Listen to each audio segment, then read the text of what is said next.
बायतू में अभी 3 बातें जो हैं वो प्रमुखता से निकल कर सामने आ रही है। विकास, सहानुभूति और दूसरा प्रचार-प्रसार, सोशल मीडिया तमाम प्रकार की बातें। कौन मजबूत है इन तीनों? आप ही के विधानसभा क्षेत्र में केंद्र सरकार के 2 मंत्री आते हैं, कल एक सभा भी होती है, कई वोटों को इधर से उधर करने की कोशिश की जाती है। किस दृष्टि से आप देखते हैं इस पूरे घटना को?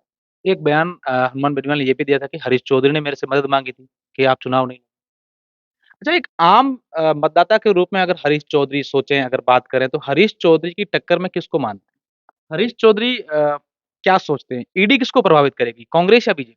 एक और घटनाक्रम भी हुआ था जयपुर में। नहीं, उनके बारे में तो क्या बात करें? मतलब जो व्यवहार है, जो भाषा है, कम से कम हरीश चौधरी इस तरह के व्यवहार और भाषा का उपयोग नहीं कर सकता। देखिए ऑल ओवर बात करें राजनीतिक गलियारों में या राजनीतिक समझदार जो लोग हैं, वो ये कहते हैं कि ये गठबंधन जो है कहीं न कहीं कांग्रेस को डैमेज करने के लिए कांग्रेस के लिए नुकसान हो सकता है और कल का जो घटनाक्रम हुआ है, तो आप मानते हैं कि इससे कांग्रेस को कोई फ़र्क नहीं पड़ने वाला या कांग्रेस को इसमें और कुछ और करना हमारे साथ हरीश चौधरी हैं, कांग्रेस के प्रत्याशी, सीडब्ल्यूसी के मेंबर हैं और राजस्थान ही नहीं बल्कि पूरे देश में कांग्रेस के एक बड़े नेता के रूप में आपको जाना जाता है। हरीश जी, चुनावी बिगुल बज चुका है, लगातार अलग-अलग नेता अपने-अपने चुनावी मैदान में हैं। अगर बायतू को लेकर बात की जाए, तो बायतू को लेकर लोगों में ये कहना है कि हरीश चौधरी ने यहाँ पर खूब सारे काम करवाए। अगर लोगों को गिनाना चाहें, कई लोग ये भी सवाल करते हैं कि हरीश चौधरी ने ऐसे क्या काम करवाए? तो अगर हरीश चौधरी बताए कि हमने बायतू को क्या दिया और क्या रह गया है, वो क्या बातें हैं? देखो, रहा तो बहुत कुछ है। कभी भी ये विकास कहीं एक जगह जाकर थमता नहीं है। ये निरंतर विकास प्रक्रिया। बायतू में सड़क 1300 किलोमीटर के करीब सड़क बायतू में हुआ करती थी और हमने 5 सालों में 1100 किलोमीटर सड़क नई स्वीकृत हुई और 275 किलोमीटर सड़क 5 और 7 मीटर के जो सड़क पहले बनी हुई थी उसको और बढ़ाया गया। राजस्थान में सबसे ज़्यादा अगर कहीं सड़कों का निर्माण हुआ उसमें एक विधानसभा बायतू। पानी में 11,133 किलोमीटर पाइपलाइन सैंक्शन। शायद देश के अंदर कहीं भी ये 11,133 किलोमीटर पाइपलाइन सैंक्शन और 8,000 किलोमीटर पाइपलाइन आज बायतू विधानसभा में लग चुकी है। ऐसा उदाहरण है, इसकी तुलना देश में और कहीं भी नहीं। उसके स्कूल के क्रमोदय के अंदर जहाँ औसतन 10 स्कूल क्रमोदय हुई, बायतू विधानसभा क्षेत्र के अंदर लगभग 200 स्कूलों का क्रमोदय हुआ। हॉस्पिटल जब मैं विधायक बना उस वक्त 9 पीएससी बायतू के अंदर थी और आज 10 पीएससी, 19 पीएससी, वो भी काफ़ी बड़ी तादाद। एक कॉलेज थे जो आज 5 कॉलेज। 35,000 ढाणियों के अंदर विद्युतीकरण बिजली लगी और राजस्थान में कई और किसी और विधानसभा क्षेत्र के अंदर से खेमा बाबा मंदिर के लिए 1 बीघा से कम ज़मीन थी, वो 15 बीघा ज़मीन आवंटन कराकर और उसमें 3.5 करोड़ रुपए का खेमा बाबा मंदिर, 2 करोड़ रुपए की लागत से हमारे रावल गुलाब सिंह जी ने 75 वर्ष पूर्व बाटाड़ू का कुआँ, वो एक कुआँ नहीं, उस कुएँ को जो भी जाकर देखे वो पता चलेगा कुआँ नहीं, वो अपने आप में हम लोगों के लिए बहुत बड़ी धरोहर। नाम ज़रूर कुआँ है, पर एक धरोहर, उसके लिए 2 करोड़ रुपए लगाकर उसका जीर्णोद्धार। बायतू के अंदर इंग्लिश मीडियम स्कूल 3.5 करोड़ रुपए में सिर्फ बायतू ही नहीं, गीडा के अंदर भी इंग्लिश मीडियम स्कूल के लिए ज़मीन आवंटन करके उसका निर्माण आज के समय प्रकाराधीन है और पाटोदी के अंदर एक बेहतरीन इंग्लिश मीडियम स्कूल शामला के अंदर बना। तो हर दिशा के अंदर बायतू आगे बढ़ा। हरीश चौधरी ने कामों को लेकर, विकास कार्यों को लेकर बायतू में जो काम किए, कहीं न कहीं आपको लगता है कि वो काम मेरे लिए अब इस चुनावों में काम आ जाएँगे? नहीं, ये मेरी कर्तव्य थे, ज़िम्मेवारी थी। एक जनप्रतिनिधि के नाते सबसे पहला ज़िम्मेवारी बनती है कि आप अपना काम ईमानदारी से करें और बायतू की जनता, बायतू के मतदाता बहुत जागरूक है। वो जनप्रतिनिधि को उनके व्यवहार से, उनके जो कर्तव्य है, उनका कार्य है, वो चाहते हैं। बायतू के अंदर किसी प्रकार की आप विवाद कर और बायतू के अंदर लोगों से जुड़ाव नहीं कर सकते और वोट नहीं पा सकते। तो ये बायतू का इतिहास है। कोई बायतू को समझना चाहेगा तो वो बायतू को इस दृष्टिकोण से समझ सकता है। हुँ। अच्छा 2018 और 2013 का अगर 23 का कंपैरिज़न करें, तो आपको लगता है कि चुनावी नक्शा बदला है? नहीं, मेरे पास तो अधिकार सिर्फ़ मेरा एक मत का है। हरीश चौधरी के पास सिर्फ़ एक मत है, मेरा खुद का वोट है। आज से आज तक मेरा वोट मैंने कांग्रेस पार्टी के उम्मीदवार को दिया और इस बार भी मैं कांग्रेस पार्टी के उम्मीदवार को ही दूंगा। बाकी हर किसी का अधिकार है, वो अपना अधिकार 25 तारीख को उपयोग करेंगे और ज्यादा जिसको मत मिलेंगे वो यहाँ का प्रतिनिधित्व करेंगे। तो दावा मेरे तरफ से कोई भी दावा नहीं है। बाइतू का हर का अधिकार रखने वाले नागरिक मतदाता के अधिकारों के ऊपर इंक्रोचमेंट है अगर कोई भी इस प्रकार के दावे करते हैं। हाँ, एक महसूस जो हम लोग करते हैं वो आज 5 साल के जो राजस्थान के अंदर काम हुए हैं, जो योजनाएं बनी, उसमें लोगों में के अंदर एक सकारात्मक बात जरूर हो रही अच्छा, एक आम मतदाता के रूप में अगर हरीश चौधरी सोचें, अगर बात करें तो हरीश चौधरी की टक्कर में किसको मानते हैं?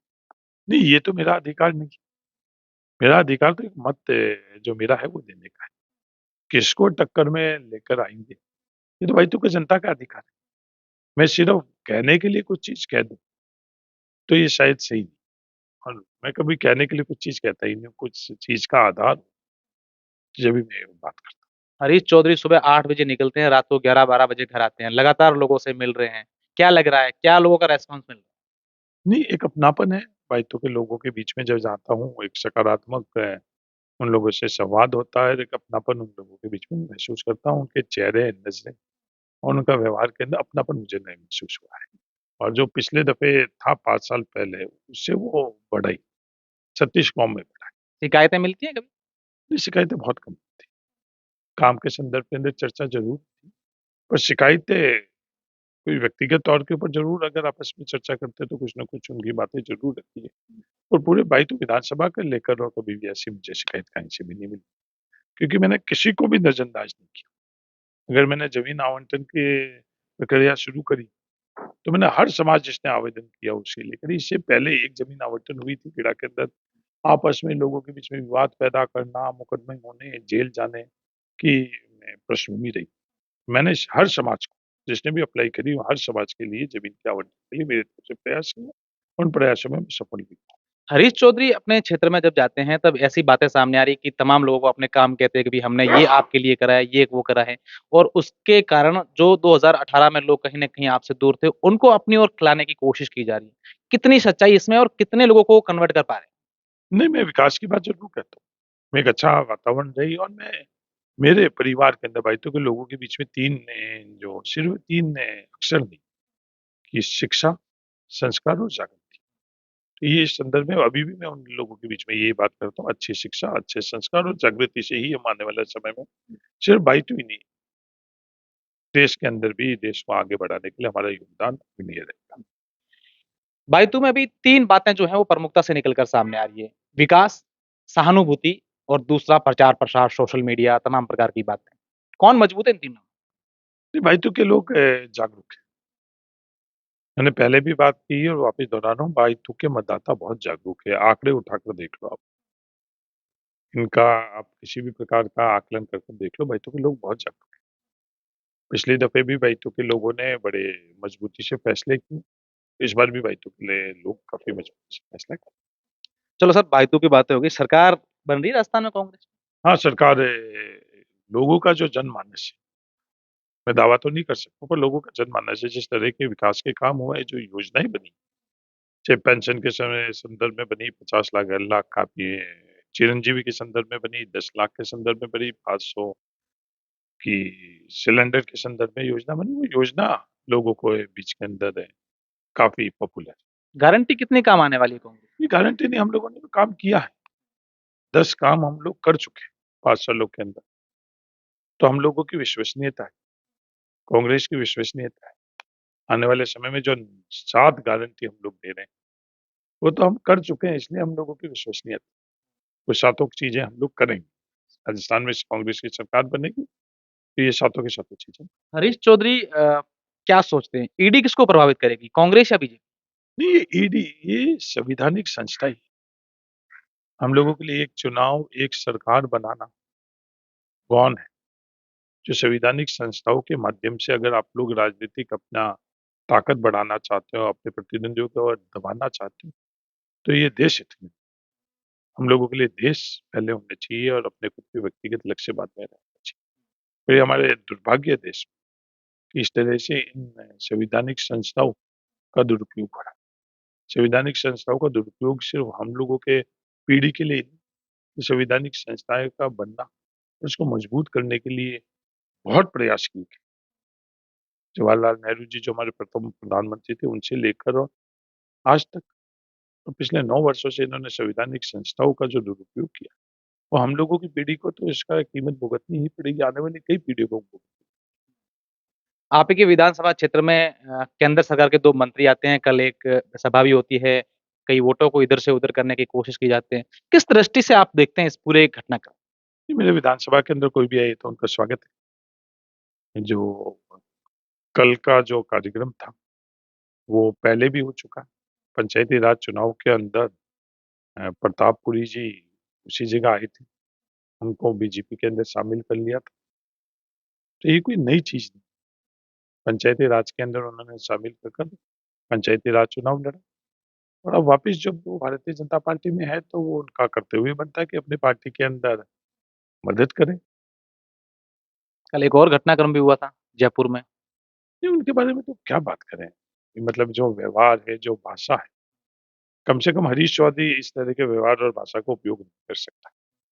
इस चीज़ में हरीश चौधरी का अगर कोई नंबर दे, तो मेरा शून्य नंबर ये है कि हम लोगों को एक ज़िम्मेवार हम लोग जब प्रतिनिधित्व करते हैं लोकतंत्र का ना, तो हमारी ज़िम्मेवारी और ज़्यादा बढ़ जाती है कि हमको सहनशील होना चाहिए, हमको संयम रखना चाहिए, तर्क के आधार के ऊपर हम लोगों को मजबूती से बात करनी चाहिए। देखिए ऑल ओवर बात करें राजनीतिक गलियारों में या राजनीतिक समझदार जो लोग हैं, वो ये कहते हैं कि ये गठबंधन जो है कहीं न कहीं कांग्रेस को डैमेज करने के लिए कांग्रेस के लिए नुकसान हो सकता है और कल का जो घटनाक्रम हुआ है, तो आप मानते हैं कि इससे कांग्रेस को कोई फ़र्क नहीं पड़ने वाला या कांग्रेस को इसमें और कुछ और करना ये कांग्रेस तो अपनी बात रीति, नीति, विकास योजनाएँ ये लेकर जा रही है।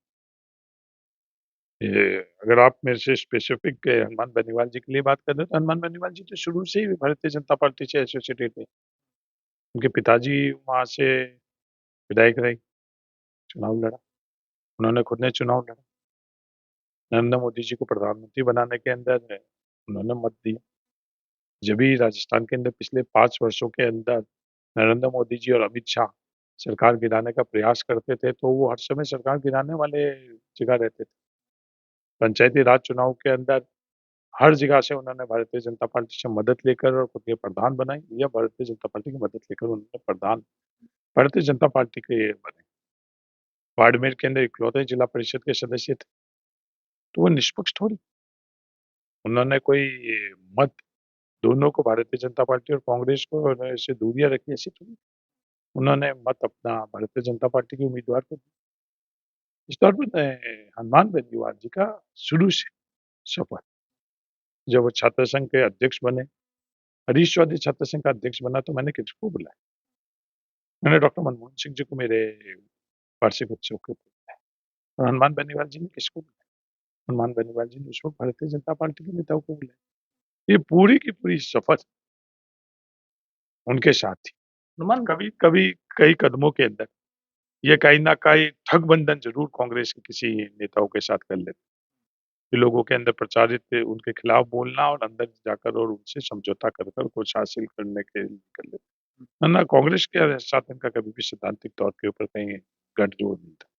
एक बयान हनुमान बेनीवाल ने ये भी दिया था कि हरीश चौधरी ने मेरे से मदद माँगी थी कि आप चुनाव नहीं कोई झूठ बोले, लगातार झूठ, उसका जवाब तो मैं क्या दे सकता हूँ? मैंने बयान उनके बयान के ऊपर मेरे को इससे ज्यादा और क्या बोलना चाहिए? मैंने नहीं मांगी। हरीश चौधरी बैतूल की जनता के अलावा पिछले दफे किसी से मदद नहीं। 5 वर्षों के अंदर भी हरीश चौधरी ने किसी मंत्री मुख्यमंत्री को बैतूल नहीं बुलाया। मेरे लिए बैतूल की जनता ही मुख्यमंत्री है, बैतूल की जनता ही मंत्री है। और ये बाकी बात छोड़ो, अब ये व्यक्तिगत बातें तो मैं क्या कहूँ सार्वजनिक तौर के ऊपर। उन्होंने स्वयं जब एमएलए जीत कर आई और विधानसभा की फ्लोर के ऊपर क्या बोला, तीसरे व्यक्ति ने जब ये बात पूछी उनसे, तो उन्होंने फ्लोर के ऊपर क्या बोला? उनके फ्लोर पे यही बात उन्होंने बोली, "अब इसने मेरे से मदद नहीं की।" तो मैं मदद किससे माँगू? मैं मदद सिर्फ़ और सिर्फ़ बैतूल की जनता से पिछली दफ़े भी माँगी, इस दफ़े भी मैं सिर्फ़ और सिर्फ़ बैतूल की जनता से ही माँगी और मैं बैतूल की जनता से भी ये अपील करता हूँ, ये जो कुछ भी ये जयपुर, दिल्ली में बैठकर ये साजिशें रचते हैं, आप उनसे प्रभावित नहीं। आपका फ़ैसला जो भी फ़ैसला हो, ये मैं नहीं कहता हूँ कि मेरे को ही आप जिताओ। जो भी फैसला है, बाइतू का फैसला बाइतू में ही